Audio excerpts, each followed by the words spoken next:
Criada em 1995 sob o comando de Fernando Henrique Cardoso, a Comissão Especial de Mortos e Desaparecidos era responsável por investigar e mapear perseguidos políticos pelo governo brasileiro durante o regime militar. Com a chegada do governo Bolsonaro em 2018, a comissão passou a ser negligenciada pelo capitão, que indicou seus aliados militares para cargos no órgão.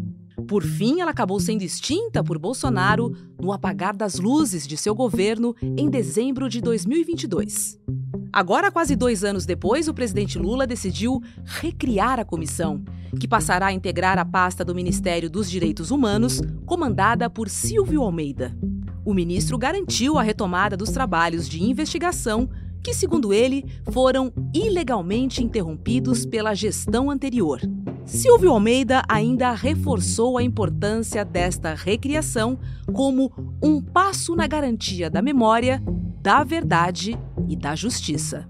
Quarta-feira, 10 de julho de 2024.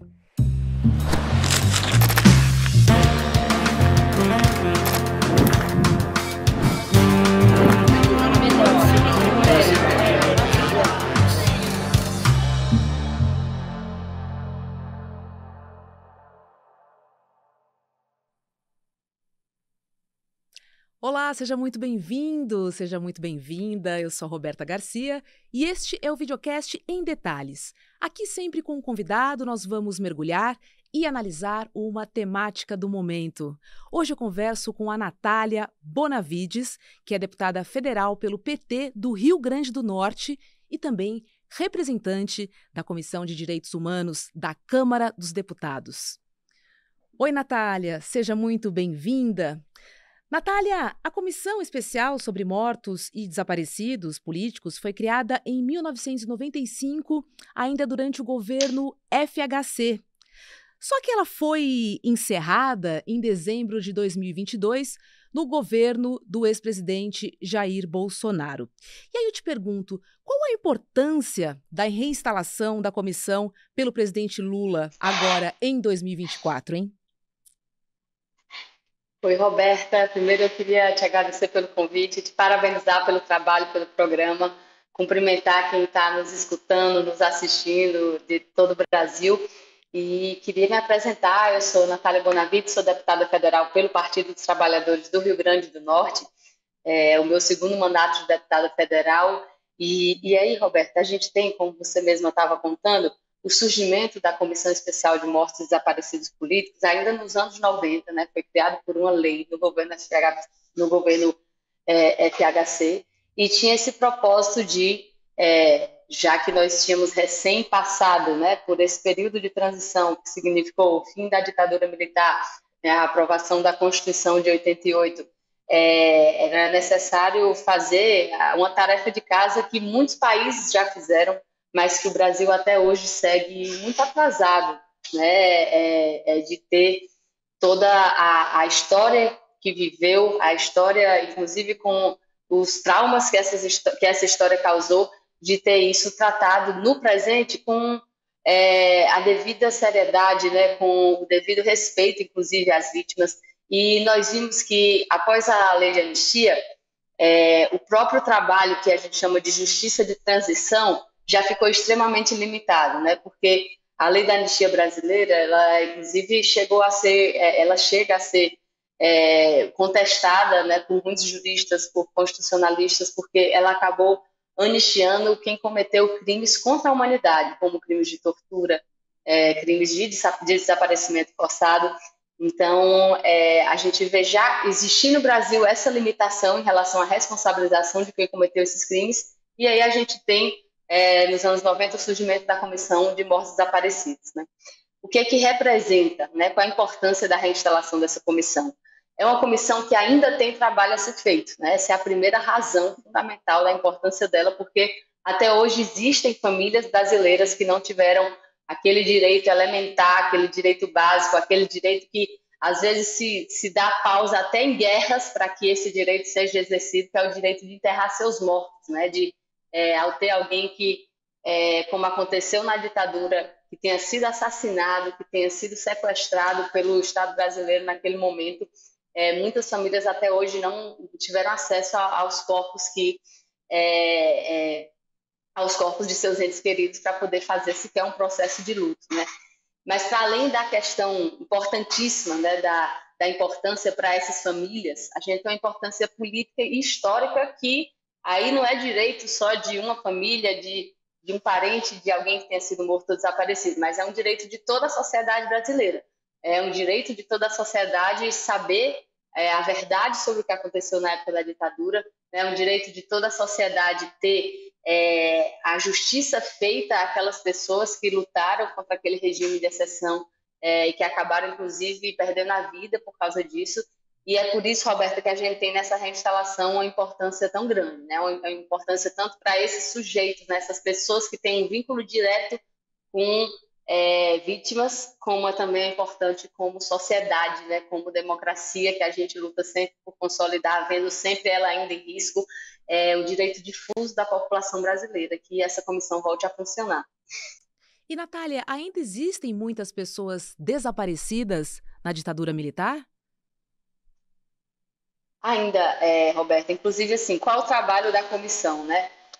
Existe parte do trabalho que é trabalhar com ossadas que foram identificadas, informações sobre isso, informações sobre registros genéticos dos familiares que estão buscando, mas, para além disso, a comissão teve o próprio trabalho de reparação, né? Ou seja, de receber das famílias, né, que tenham tido um parente como vítima, receber dessas famílias uma queixa, né, uma denúncia de determinados casos e, a partir daí, fazer a reparação em relação a essas famílias que tenham sido vítimas.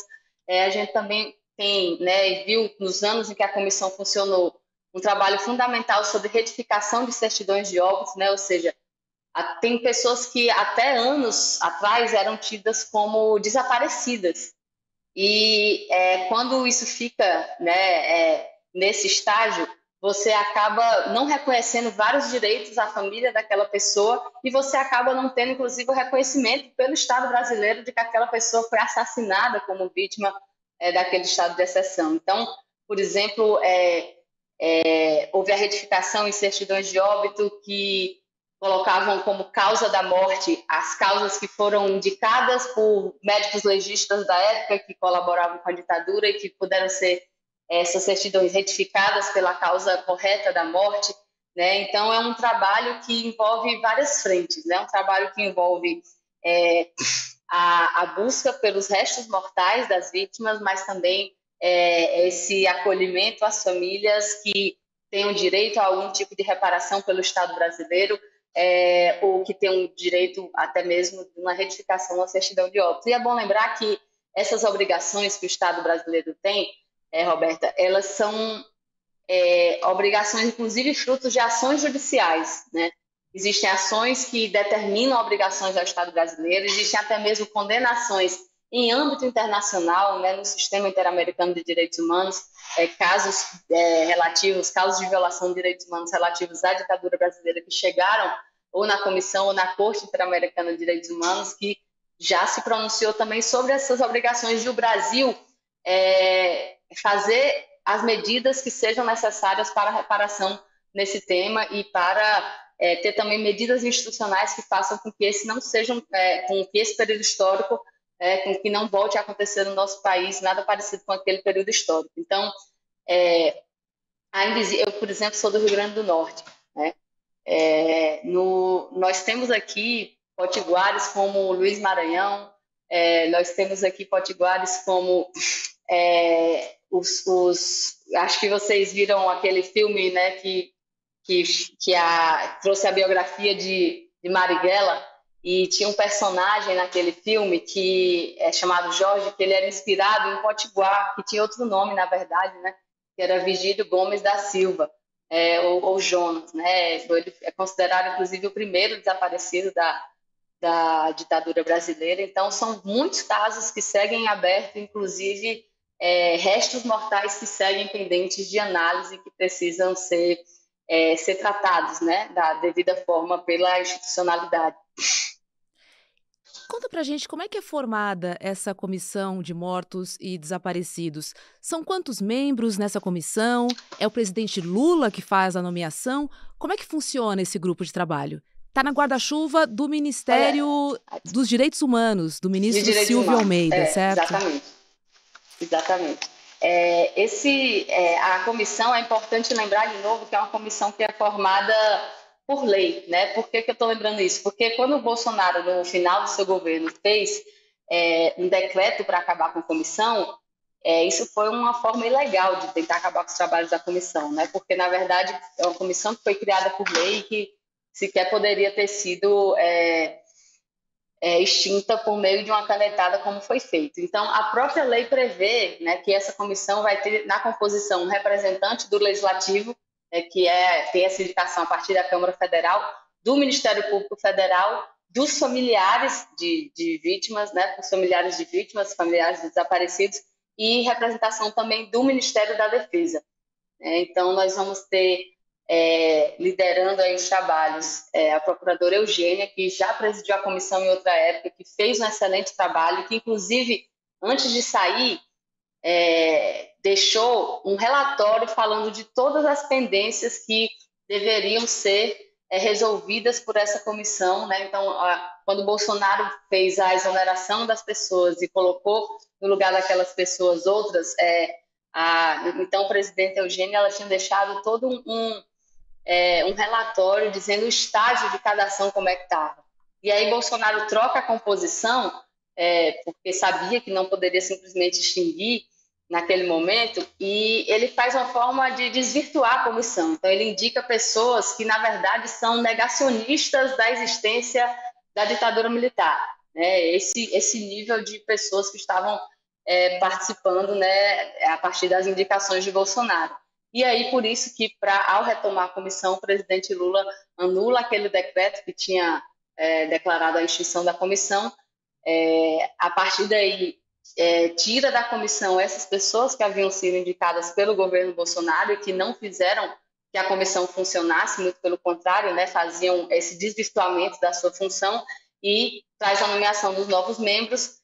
Lembrando, por exemplo, o membro da Câmara dos Deputados, né, a indicação é da Câmara, né? Então, o ofício que indicava o meu nome para a comissão, nós tínhamos, há mais de um ano, se eu não me engano, Roberta, nós tínhamos conversado com a mesa diretora da Câmara para essa indicação da Câmara ser feita a partir do nosso mandato, né? Ou melhor dizendo, para a indicação do nosso mandato ser feita a partir desse espaço que a Câmara tinha para designar. Então, assim que foi feita a composição, né?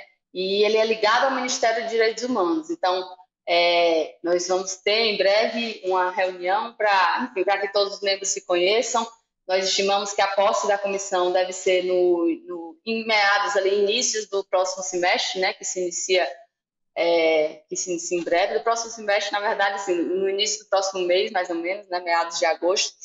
E aí, a partir da reunião de posse, aí vamos ter condições de fazer um trabalho de cronograma, de calendário, de quais vão ser as tarefas que vão ser feitas como plano de trabalho que a comissão tem que apresentar para a própria sociedade, que foi muito debatido, inclusive, dentro do governo, né? Um plano de trabalho, né? A função do retorno da comissão e tudo que fosse necessário para que esse tema não fosse perdido, né, no tempo da história, como jamais poderia ser.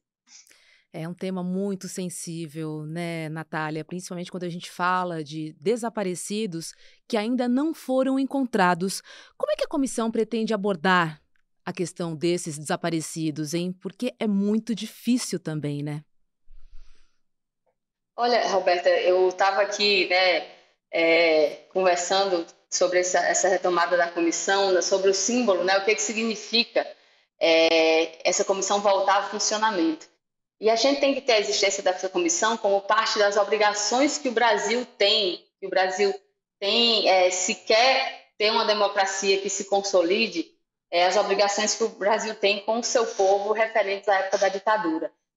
Nós acabamos tendo uma vedação pela lei de anistia de ter a justiça feita em relação aos os violadores, né, a quem cometeu os crimes contra a humanidade, mas isso não significa que o Brasil não tiver formas diversas de trabalhar com o tema da memória e verdade, né? Então, nós vimos ali durante o governo Dilma, por exemplo, a Comissão Nacional da Verdade, que fez um trabalho importantíssimo de identificação, né, de listagem das vítimas, de coleta de depoimentos, e a gente viu também o trabalho da Comissão de Anistia, né, que também segue funcionando, e a Comissão de Mortos Desaparecidos tem esse trabalho especial que trata de um tema que, como você diz, Roberto, é muito sensível, né, para os familiares que tiveram algum parente que foi vítima. E eu estava lembrando que quando o Bolsonaro era deputado federal, na porta do gabinete dele tinha um cartaz, e o cartaz dizia assim: quem procura osso é cachorro. Era um cartaz que buscava justamente chocar, né, ao trazer ali de forma explícita um desrespeito absoluto aos familiares de pessoas desaparecidas, né, pessoas que desapareceram na época da ditadura pela ação do Estado brasileiro, quando vivia aqueles governos de exceção. E o fato de que ele tinha esse cartaz na sua porta mostra, na verdade, como esse é um tema que denota aí uma violação extrema de direitos humanos e que há setores, principalmente da extrema-direita, que têm tratado com extremo desrespeito, né? Se a gente vê a conduta de Bolsonaro quando era parlamentar, não só nesse exemplo que eu dei, mas quando fazia homenagens, né, a torturadores, quando fazia homenagens a pessoas que assassinaram na época da ditadura, nós vemos como esse tema, na verdade, não cuidar dele é muito prejudicial para a nossa democracia, porque quando se abre margem para esse tipo de conduta violadora que Bolsonaro já mostrava ter muito antes de ter sido candidato a presidente, a gente viu no que se resulta, né? A gente vê, inclusive, uma coincidência, aquelas pessoas que foram negacionistas da ditadura, que negam que teve ditadura no Brasil, que, inclusive, se recusam a chamar o golpe de golpe. Muitas dessas pessoas foram as mesmas que, na pandemia, trouxeram, de novo, né, o negacionismo que a gente viu o quanto fez de mal para a nossa população. Então, a gente tem que trazer esse tema ao debate na sociedade para que ele sirva, né, inclusive, de forma a democratizar a informação sobre essa época, de forma a democratizar as informações sobre esse período. E, Roberta, tão logo iniciem, né, os trabalhos da comissão, né, vai ser divulgado à sociedade qual o plano de trabalho, né, com que caso se vai trabalhar. Agora, é muito importante a gente ter sempre em mente que o tema da memória e verdade, o tema de reparação aos familiares das pessoas que foram vítimas, é um tema da democracia, né? Não é um tema só de família X, de família Y, é um tema da democracia e que não pode ser deixado de lado, né? Não pode ser secundarizado. Eu, inclusive, compartilhar com vocês, nós temos algumas outras ações, né? Eu vou compor a comissão agora, mas como produção legislativa nós temos alguns projetos de lei, como um projeto de lei que busca proibir que prédios públicos sejam nomeados em homenagem a pessoas que constem como torturadoras ou assassinas ou ditadoras, né, desse período. E eu tenho também uma ação que hoje tramita no STF sobre a possibilidade de o Estado brasileiro ter uma comemoração oficial do golpe militar, né, que a gente viu acontecer na época de Bolsonaro, e que foi algo que na época foi muito questionado e que a gente questionou, inclusive, via ação judicial, né, com ação popular, e que hoje está no STF, né, em mais uma iniciativa nesse tema da memória e verdade para ser posicionado, né, de forma muito clara quais são as possibilidades e os limites de qualquer governo que passe por ali, pela presidência, em relação a esse tema. E, Natália, como é que a comissão pretende trabalhar para assegurar, né, que os direitos das vítimas e seus familiares eles sejam respeitados aí durante todo o processo? Eu sei que a gente está no começo desse trabalho, mas você colocaria alguma sugestão? Olha, a comissão vai ter, né, na sua composição, inclusive, pessoas que já tiveram trabalho com esse tema antes. Como eu vinha dizendo, a presidenta Eugênia, ela esteve à frente da comissão em outro momento, né, e fez um trabalho brilhante. Então, existem hoje já vários pontos, né, vários eixos de, de temas dentro da comissão que, com certeza, devem ser retomados. Nós temos, por exemplo, acho que quem está nos assistindo, poderíamos aqui relembrar que em São Paulo, quando Erundina, na época da gestão de Erundina, foi localizado um cemitério clandestino, né, que ficou conhecido como Vala de Perus, e ali foram achadas várias ossadas que muitas até hoje seguem sem identificação, né? O tema o grupo de trabalho do Araguaia também. Então, são temas que já vinham sendo trabalhados antes do governo Bolsonaro, que tiveram essa interrupção e que agora vai ser necessária, né, a retomada desses casos que ficaram em abertos, né, desses pleitos de familiares que ficaram sem resposta, de quem não teve ainda o seu pedido de reconhecimento julgado, né, avaliado pela comissão. E é importante que esteja dentro do Ministério dos Direitos Humanos, né, essa estrutura, porque se trata realmente de um tema essencialmente de respeito aos direitos mais elementares das pessoas, hoje dos familiares, né, porque os seus parentes tiveram seus direitos violados até o último limite, né? Então, esse acolhimento, né, esse diálogo com as famílias, que inclusive foram muito importantes para o restabelecimento da comissão, ele tem que ser feito com toda a atenção. Eu queria aproveitar para fazer esse registro, Roberta. O movimento de família, o movimento de familiares, né, das vítimas da ditadura, de mortos e desaparecidos, foi fundamental para deixar muito expressa, né, deixar muito nítida a importância da recriação da comissão. É um tema que vinha sendo objeto de diálogo desde o ano passado, né, no governo Lula, com esses familiares que, inclusive, fizeram manifestações, né, escreveram cartas, escreveram na imprensa para demonstrar que, na verdade, a comissão tinha ainda assim uma grande pauta pendente de resolução e que a comissão precisava ser reinstalada. Eu queria saudar esses movimentos familiares, né, foram muito importantes para a retomada da comissão e dizer que, com certeza, nós dedicaremos nossas melhores atenções e energias para que o trabalho seja bem feito e para que o máximo possível deles possam sair com respostas, né, possam ter seus casos processados na comissão e que tenham um fechamento. Você acha que a comissão vai enfrentar algum tipo de resistência? Principalmente agora, por ser bem direta em relação aos próprios militares?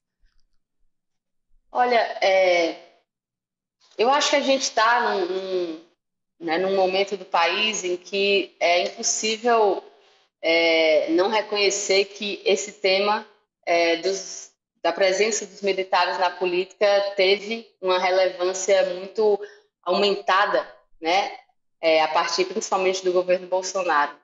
Só que o que a gente tem, vendo a Constituição, vendo as normas legais em relação a esses temas, é que, na verdade, quem está no setor militar não deve ter como atuação institucional, oficial, uma atuação política, né? As Forças Armadas, elas têm o seu lugar posto na Constituição, têm o seu lugar de quais as competências que lhe cabem, tem o seu lugar em relação a quem respondem, né? Não são órgãos autônomos, né, apartados do Estado brasileiro, muito pelo contrário, são órgãos que fazem parte dessa estrutura dentro de um Estado que tem como protagonismo a liderança civil que foi eleita pela população. Então, é um tema que não era para ter polêmica.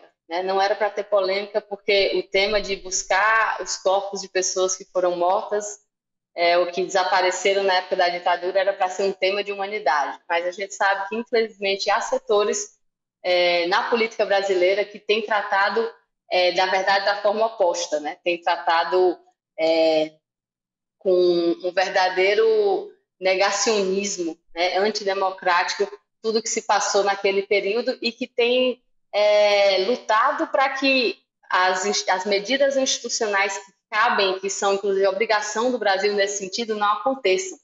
Então, acho que cabe a nós, enfim, que fomos designados a essa função, fazer o trabalho da comissão de acordo com os ditames legais da nossa Constituição, da legislação que criou a comissão, dos tratados e convenções internacionais a que o Brasil aderiu e que deixam o caminho muito nítido, né? Quais são as obrigações, quais são as tarefas de forma muito nítida.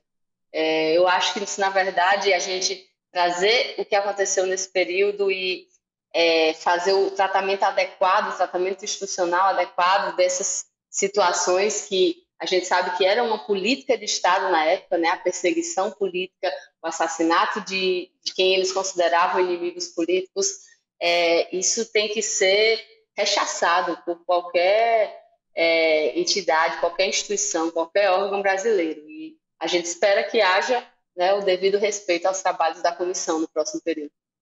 E, Natália, você acha que a comissão deve priorizar alguns casos ou vocês devem trabalhar em várias frentes? Eu acho que todo esse debate sobre qual vai ser a pauta, né, qual vai ser a ordem dos trabalhos, vai realmente depender de reunir a comissão, né, ter a posse da comissão e aí esse debate ser feito para ver qual é a melhor maneira. Como eu tinha mencionado há pouco, a gente não parte do zero, né, isso já é um elemento muito importante, muito pelo contrário, antes de ter os trabalhos desvirtuados pelo governo Bolsonaro, a comissão vinha trabalhando e tinha muita coisa acontecendo em andamento, e aí eu acho que esse debate sobre a ordem das coisas, né, o seu funcionamento em si, a gente deve saber mais em breve, a partir de meados do mês que vem, a partir da posse da comissão. Qual a mensagem que você deixa para os familiares que ainda buscam justiça e verdade sobre o passado? Olha, é uma mensagem, acima de tudo, de agradecimento e de solidariedade. Por que de agradecimento? Porque são pessoas, Roberta, que mesmo tendo passado por traumas extremos, sofrimentos extremos, que é o que significa você ter um familiar seu arrancado da forma como esses familiares tiveram, essas pessoas lutaram para que o Estado brasileiro desse uma resposta. Essas pessoas lutaram junto pela democracia, essas pessoas lutaram para que o tema da memória e verdade não fosse reduzido a um tema que não merecia mais atenção, muito pelo contrário, que era um tema fundamental para a democracia brasileira, que inclusive o tratamento que é dado a esse tema ajuda muito a explicar coisas que aconteceram no Brasil, como a própria eleição de Bolsonaro na época de 2018, né? Então, é uma mensagem de agradecimento porque são pessoas que estiveram sempre sem vacilos, defendendo a nossa democracia e defendendo que o nosso país se responsabilizasse pelos crimes contra a humanidade que foram cometidos. E de solidariedade, por óbvio, porque são realmente situações muito extremas que aconteceram com essas famílias, que a gente não tem nem como dimensionar o sofrimento e o que esses fatos históricos causaram, né, nas suas famílias, nas suas vidas, e a gente pode, né, para honrar essa luta que vem sendo feita já há décadas, o que a gente pode fazer é dar o nosso melhor no trabalho na comissão, que agora é restabelecida. É isso. Eu converso com Natália Bonavides, né, que é deputada federal pelo PT do Rio Grande do Norte e também integrante da Comissão de Direitos Humanos da Câmara dos Deputados. Natália, um bom trabalho para você, um trabalho de suma importância, de resgate, de busca por justiça e verdade do nosso país. A gente só tem um futuro próspero se tiver um passado bem resolvido. Muito obrigada, Roberta. Obrigada pelo convite. Espero que a gente converse mais em breve, já com a comissão em andamento, já com a comissão funcionando e a gente podendo dar respostas a essas famílias que estão esperando há tantas décadas. Obrigada, bom trabalho e um abraço a quem nos assistiu. Um abraço. Obrigada pelo seu trabalho. Olha, a aula, né, do psicólogo Adam Alter aqui no ICL foi um sucesso no último domingo e a aula teve a mediação de Eduardo Moreira. Se você perdeu Apocalipse Tecnológico, as estratégias de manipulação que viciaram o mundo e enriqueceram as empresas de tecnologia, olha, eu tenho um recado para você. Você pode assistir essa aula E o prazo para você assistir é bem curtinho. Então é o seguinte, olha, revendo essa aula, além de curtir, né, essa aula sobre a relação tecnologia com a gente, porque somos viciados em computadores, em telas, em tecnologia. A gente separou alguns presentes especiais para você. Então é o seguinte, olha, revendo essa aula, você tem a chance de fazer a sua assinatura pelo ICL e garantindo as mesmas condições oferecidas no domingo durante a aula. Então acesse icl.com.br/replay e garanta a sua vaga. E o mega pacote de presentes, olha, tem o livro Irresistível, de Adam Alter, tem também o livro Colonialismo de Dados, de Sérgio Amadeu, e uma arte exclusivíssima e numerada da artista Paula Vilar. Você também ganha o certificado digital de membro solidário. Lembrando que esse pacote de presentes é só para quem assinar o plano solidário, que é aquele plano em que você doa uma bolsa de estudos integral para alguma pessoa atendida pelas instituições do ICL. Então corre lá, tá bom? icl.com.br/replay. O Em Detalhes de hoje fica por aqui. Para você que nos acompanha pelo YouTube, agora é hora de ICL, Mercado e Investimentos com Débora Maganha e André Campedelli. A gente se vê aqui no ICL. Tchau, tchau e até a próxima. Que aula a gente teve com o melhor professor da Universidade de Nova York, Adam Alter. Uma aula reveladora, até por isso o título, Apocalipse Tecnológico. A palavra apocalipse quer dizer revelação. Uma aula que mexeu com todo mundo que assistiu. E a gente está falando de mais de 100 mil pessoas. Uma aula que você, se não assistiu, não pode perder. E é por isso que a gente liberou, por um tempo curto, mas suficiente para você assistir, o replay da aula. Assiste, chama a sua família para assistir. No final da aula, uma surpresa que a gente preparou para todo mundo que assistiu, a gente resolveu manter para todo mundo que vai assistir o replay. Uma aula que vai mexer com a vida de vocês, mas mexer para melhor. Assistam e depois comentem o que vocês acharam.